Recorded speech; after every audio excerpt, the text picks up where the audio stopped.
ምን እያደረግሽ? ምን ችግር አለው ዴብ? ዴብ አዴ እናቴን በእኔ አስፈራርተ ገንዘብ ልትቀበላት ባልሆነ። አዎ ሌላ አማራጭ የለኝም። አንቺ ላበላሸሽው ነገር እናትሽ ትከፍላለች። እንደዛ ማድረግ አትችልም። አንቺን ማን ወሳኝ አደረገሽ? አሁን አፍጥኙ፣ ስልኳን ስጪ። አልሰጥም። ልጁ ጦሽ ነገር ነው እንዴ? ምን አለ አሁን እንኳን ባታዋርድ ኩኩሻ ትብለጥ። ምን ነው ዳይመንድዬ? ምን ተሳሳትኩኝ? ይኸውልህ ገጀራውን አገኘ ማለት ዳኒን አገኘ ማለት ነው። ዳኒን አገኛት ማለት ፍቅርን አገኛት ማለት ነው። ኧረ እንደው እስቲ ጭንቅላትን አንዳንዴ ያሰራው። አሃ ታዲያ እንደዛ አትልም እንዴ? እኔ ታዲያ መሽ ገባኝ። ዳይመንድ ይግባ። ስለምን ጉዳይ ነው የምታዋሪኝ? ስለ ዴብ። የኔና የሱ ጉዳይ ያውቁታል። ላንቺ ስለሱ ማስረዳት አይጠበቅብኝ። ማውራት ካለበት መቶ ፊት ለፊት ያወራ። ለማንም ስለሱ አላስረዳም።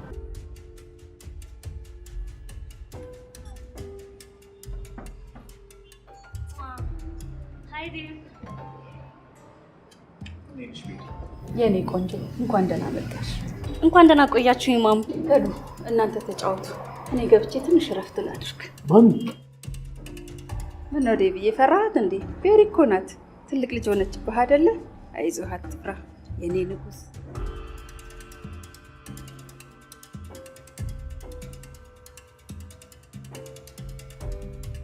ዴብ ተጫወት። ለቫኬሽን ነው የመጣሽ? አይ አንተን ለማግኘት ነው የመጣሁት። ማሚ ነይ ስትለኝ ጊዜ መጣሁ። ቆይ አንተ ማሚ የምታስቸግራት ለምንድን ነው? ማሚ እኮ በጣም የምታስብልህ። ቆይ ለምን አብረን አንመለስም? እዛ ምንም ህይወት የለም ዴብዬ። ፋሚሊዎቹ በሙሉ እኮ እዛ ነው ያሉት። ለምን እሺ ብላ አብረን አንመለስም? ይቅርታ፣ አሁን ላይ እንደዛ እያሰብኩ ነው ዴብዬ። ካሁን በኋላ አብረን እናስባለን። ከተገናኘን ብዙ ቆይ መሰለኝ። በጣም አምሮብሃል። ቴንኪ። አንቺም አምሮብሻል። ታውቃለህ በጣም እንደናፈቀኝ ያወቅኩት ሳይህ ነው። ስለተገናኘን በጣም ደስ ብሎኛል።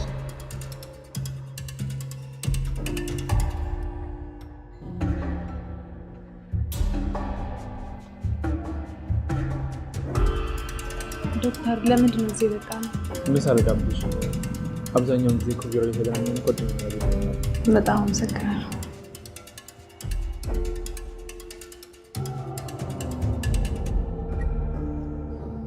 ምን እያደረግሽ? ምን ችግር አለው ዴብ? ዴብ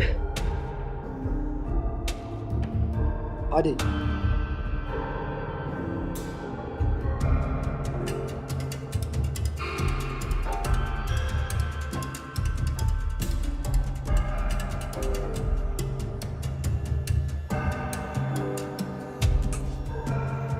ሰላም ጤና ይስጥልን። የተከበራችሁ የሰራተኛዋ አዳይ ድራማ አፍቃሪያን በሙሉ ሰራተኛዋ አዳይ ክፍል 210ን በመጠባበቅ ላይ ያላችሁ በመጀመሪያ ይህን ቪዲዮ ላይክ እንዲሁም ኮመንት ላይ እየገባችሁ ሰራተኛዋ አዳይ ክፍል 210 ቶሎ ይለቀቅልን ማለት እንዳትረሱ። ውድ የቻናሌ ቤተሰቦች በትላንትናው ክፍል 209 ላይ እንዳያችሁ ከሆነ የዴብና አዳይ ጉዳይ ያበቃ ይመስለኛል። እንግዲህ ካሁን በኋላ ዴብና አዳይ አብረው የሚሆኑ አይመስለኝም። እንግዲህ በክፍል 209 ላይ እንዳያችሁ ከሆነ ዴብ እንግዲህ አዲሷ ልጅ ጋር ነበር። እንግዲህ ይሄን ነገር ደግሞ ያደረገችው የዴብ እናት ናት። ሁለቱ አንድ ላይ እንዲሆኑ ፈልጋ እንግዲህ ያገናኘችው የዴብ እናት ነበረች። እንግዲህ የዴብ እናት ምን ያህል መጥፎ ሰው እንደሆነች እንግዲህ በዚህም ማየት ይቻላል። እናም ደግሞ እዛ እነሱ እያሉ ዶክተሩና አደይ ደግሞ አብረው ይመጣሉ። እንግዲህ በዚህ ማዕከል ነበር እንግዲህ ይሄ ነገር የተፈጠረው። እንደ ድንገት ሆና አደይ ወደ ኋላ ዞር ብላ ስታይ ዴቭን ነበር ያየችው። አጋጣሚ ሆኖ ደግሞ ቤሪ የምትባለውም ልጅ እንግዲህ ተነስታ ዴቭን እየሳመች ነበር። እንግዲህ አደይ በጣም ነበር የተደናገጠችው። ከዚህ በፊት እንግዲህ በጣም ተናዳ ነበር በእናቱ ምክንያት። ምክንያቱም ዴቭ እንግዲህ ያው እሱም እንደ እናቱ ያስባል ብላ ስላሰበች፣ በዛ ላይ ደግሞ እሱም በዛው መጥፋቱ እንግዲህ እያጠራጠራት ነበር። አሁን ላይ ከሌላ ሴት ጋር ስታይ እንግዲህ ለአደይ እንግዲህ አደይ የመጨረሻ ነበር የሚሆንላት ሲመስለኝ። እንግዲህ ካሁን በኋላ ዴቭን የምትረዳውላ አይመስለኝም። ዴቭ ምን ብሎ ሊያስረዳት ነው? እቺ ሴት ማናት ብሎ ሊያስረዳት ነው? እናቴ ናት ያመጣችው እኔ አላውቃትም ሊል ነው። ምክንያቱም ከዚህ በፊት እንግዲህ አደይ በጣም ተናዳ እያለ ጠፍቷል፣ በዛውም ጠፍቷል። ሊያስረዳቱላ አልመጣም። አንዴ ብቻ ነበር የመጣው፣ እናም በዛ ነበር የጠፋው። በሳቱ እንግዲህ ከአደይ ጎን መሆን ነበረበት፣ ነገር ግን ያንን ነገር አላደረገም። አሁን ምን ብሎ ሊያስረዳት ነው? እንደ ቀላል እንግዲህ የአደይና ዴቭ ሰርግ እኮ ቀረ፣ በቃ ቀረ ማለት ነው በዚህ ሁኔታ። አደይ በፍጹም እንግዲህ ዴቭን የምትረዳው አይመስለኝም። እንግዲህ ዴቭንም ያው ፈጣሪ እንደው ምንም ማድረግ አይቻልም። እሱም ያው ከቤሪ ጋር እንግዲህ ይጃለስ። ለዚህ ሁሉ ነገር ደግሞ ተጠያቂዋ ፍቅር ናት። ይህን ሁሉ ሴራ ፍቅር ባጠነስስ ኖሮ እንግዲህ አደይ እና ዴቭ በስርዓት ይጋቡ ነበር። እንግዲህ ስለ አደይ የሆነ ያልሆነ ነገር ለዴቭ እና ፍቅር ተናግራ ነበር። ይህ ሁሉ ነገር እንዲፈጠር ያደረገችው የሚደብረው እሷ ከአደይ ጋር ዴቭ ከተለያየ እንግዲህ እኔን ያገባኛል ብላ ስላሰበች ነው። እሱም ደግሞ በጭራሽ እንግዲህ አሁን ላይ እሷንም አይፈልጋትም ፍቅርንም። ይህ ነገር ይፈጠር እንጂ በጭራሽ ከፍቅር ጋር አንድ ላይ አይሆንም። ግን ምን ዋጋ አለው እንግዲህ እሷም ያደረገችው በጣም ስህተት ነበር። በጣም ትልቅ በደል ነው በዴቭ ላይ ያደረሰችው። ይህን ነገር ዴቭ ሲሰማ እንግዲህ ምን ሊያደርጋት እንደሚችል ያው የሚታወቅ ነው። እንግዲህ የፍቅርም አንድ ቀን የእጇን ታገኛለች ብዬ አስባለሁ። እናም እንግዲህ ይሄ የዴቭ ስህተት ብቻ አይደለም። አደይም በጣም ትልቅ ስህተት ሰርታለች። ከዶክተሩ ጋር ለምን ወጣች? ይሄ ተገቢ ነው? ውድ የቻናል ቤተሰቦች ለምን ሁሉንም ነገር የዴቭ ጥፋት ብቻ እንላለን? አደይስ በጣም ትልቅ ጥፋት እያጠፋች ነው። እንዴት ብታስብ ነው? አሁን ያው እንደሚታወቀው ዴቭ አደይ እና ዶክተር አንድ ላይ ሆነው ሲያያቸው በጣም ነበር የሚናደደው። እሱ የሚናደደውን ነገር ደግሞ እሷ ማድረግ አልነበረባትም። ጭራሽ ከሱ ጋር እንግዲህ ለምሳ ግብዣ ሊገባበሱ ሄደዋል ወደ ካፌ። ይሄ ነገር በጣም ትክክል አይደለም። ሁለቱም እንግዲህ ወደ አልሆነ አቅጣጫ እየሄዱ ነው። በዛ ላይ ደግሞ ዶክተሩ በጣም ይወዳታል። እንግዲህ እንደሚያፈቅራት አልነገራትም፣ ግን ያው እንደሚያፈቅራት ያው ሁላችንም የምናውቀው ነው። አደይም እንግዲህ ከሷ ጋር ብትሆን ስትሉ ነበር እናንተ። ምክንያቱም ዶክተሩ አደይ በጣም ይረዳታል ስትሉ ነበር። ለምን በሌላ ጎን ደግሞ የዴቭንም ሁኔታ አታዩ? ዴቭም እኮ በጣም ተጨናንቋል። ማንን ልምረጥ እያለ ነው። አደይን እንደሚመርጣት ያው ሁላችንም እናውቃለን። ነገር ግን አደይን ከመረጣት በኋላስ እናትየዋ እንግዲህ ያው መጥፎ ብትሆንም የልብ ህመም አለባት። እንግዲህ እሷ የማትፈልገውን ነገር ልጁ ሲያደርግ በጣም ተደናግጣ እንግዲህ ወደ አልሆነ ነገር ነው የሚገባው። ስለዚህ ማንም የትኛውን ልጅ እናቱ የትም ያህል ክፉ ብትሆን እንድትሞትበት የሚፈልግ ሰው የለም። እሷም እንግዲህ አደይም ልትረዳው ትገባለች እንጂ እንደዛ ወዲያውኑ ሌላ ውሳኔ ወስና ከዶክተሩ ጋር ሌላ ታሪክ ውስጥ መግባቷ ተገቢ አይደለም። ይህ ነገር ደግሞ ዴቭን በጣም እያበሳጨው ነው። ይህን ነገር ደግሞ ሁለቱ አንድ ላይ ተቀምጦ ካልተነጋገሩ በጭራሽ ችግሩ መፍታት አይችሉም። አሁን ላይ አደይ እንዴት እንደምትናደድ ያው የሚታወቅ ነው። ጭራሽ ከሌላ ሰው ጋር መገናኘት ጀምራል። እቺ ናት በእኔ ቦታ የገባችው በማለት እንግዲህ የሆነ ያልሆነ ነገር ማሰቧ የማይቀር ነው። ሁላችንም በአደይ ቦታ ብንሆን ያንን ነበር የምናስበው። ነገር ግን የትኛውንም ችግር መፍታት የሚችለው በመነጋገር ነው።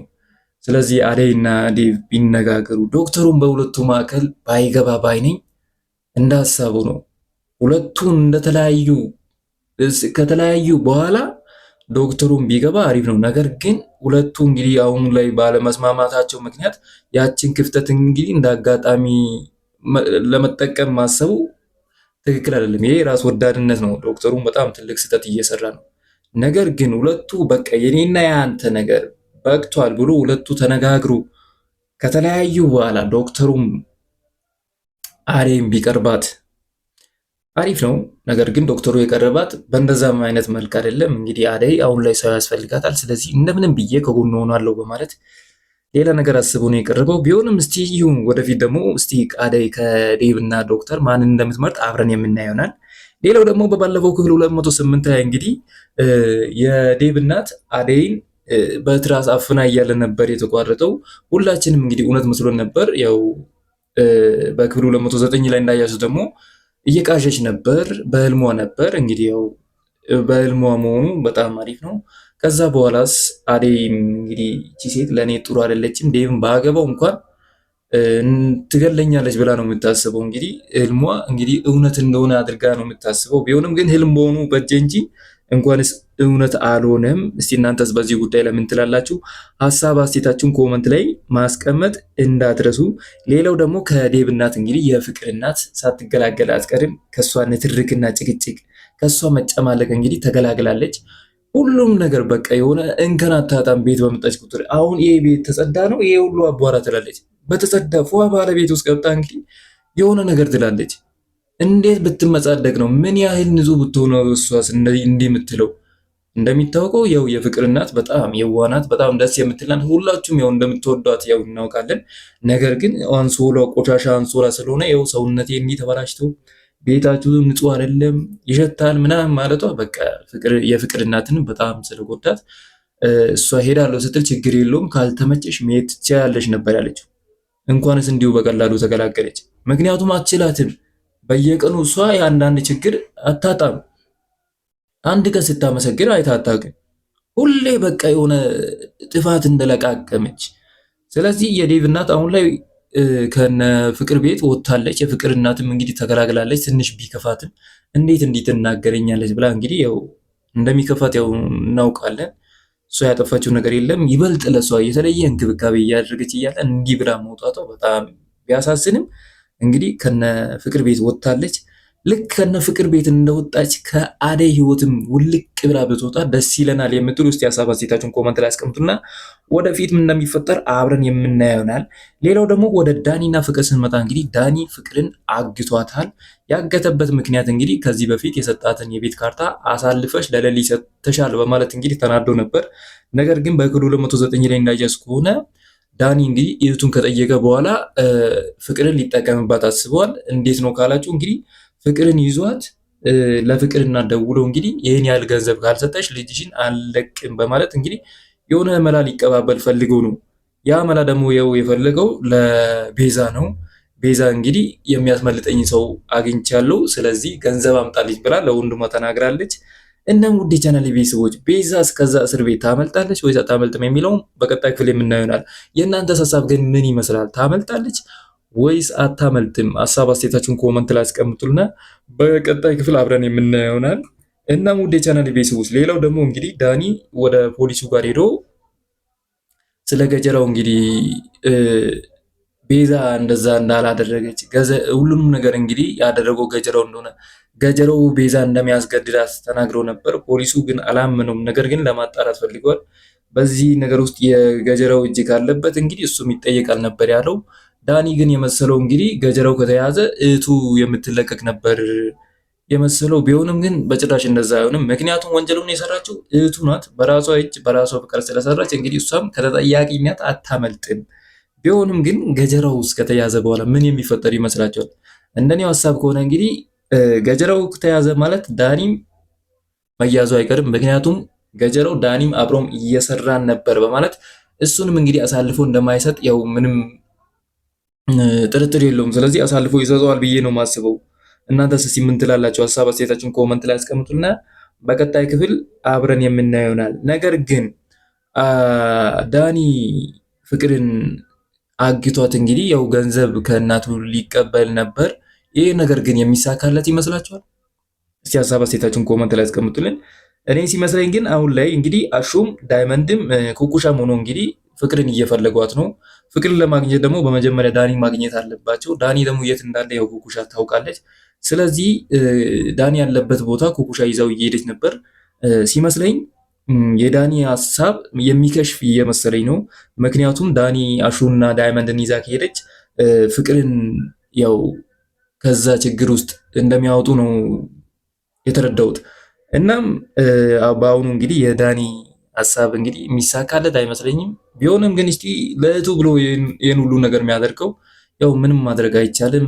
አሁን ላይ ዳኒ በጣም ነበር ያሳዘነኝ እውነት ያለፈ ታሪኩን ከሰማሁ በኋላ በጣም ነበር የሚያሳዝነው። ቢሆንም ግን እንደዛ ከማድረግ መጀመሪያውኑ መቆጠብ ነበረባቸው እንጂ ችግር ውስጥ ከገቡ በኋላ እንግዲህ እንዲሆናለው እንዲነበርኩ ማለት ምንም ዋጋ እንደሌለው ያው ማሳያ ነው።